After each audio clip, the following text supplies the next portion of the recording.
టమాటా, onions, మిర్చి, కొత్తిమీర తీసుకోవాలి. ఆ తర్వాత పప్పును బాగా కడిగి పక్కన పెట్టుకోవాలి.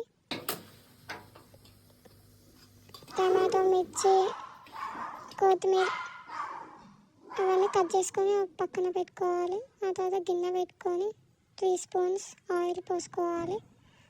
ఆయిల్ బాగా వేడెక్కాక జీలకర్ర, ఆవాలు వేసుకోవాలి.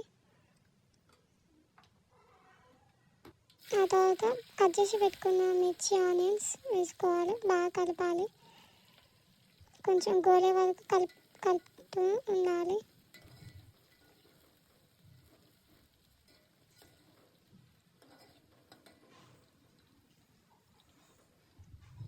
తగినంత పసుపు వేసుకోవాలి.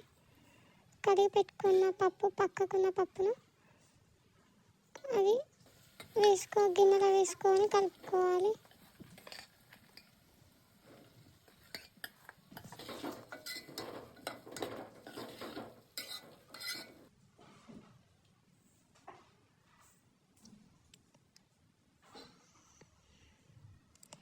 ఆ తర్వాత 3 గ్లాస్ వాటర్ పోసుకోవాలి.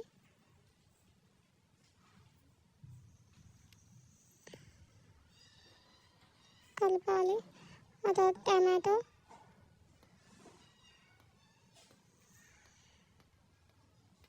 టమాటో, చింతపండు, తగినంత చింతపండు, కొత్తిమీర వేసుకోవాలి.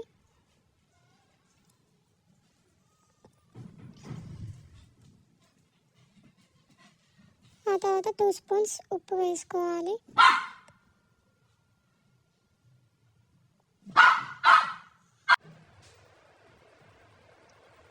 బాగా కలుపుకున్నాక 2 స్పూన్స్ 2.5 కారం వేసుకోవాలి.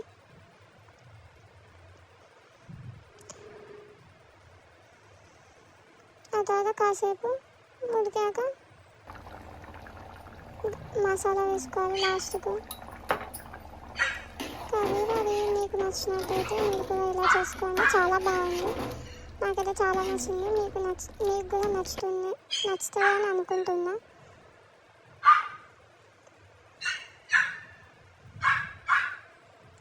మీకు నచ్చినట్టయితే like, share, subscribe, comment please.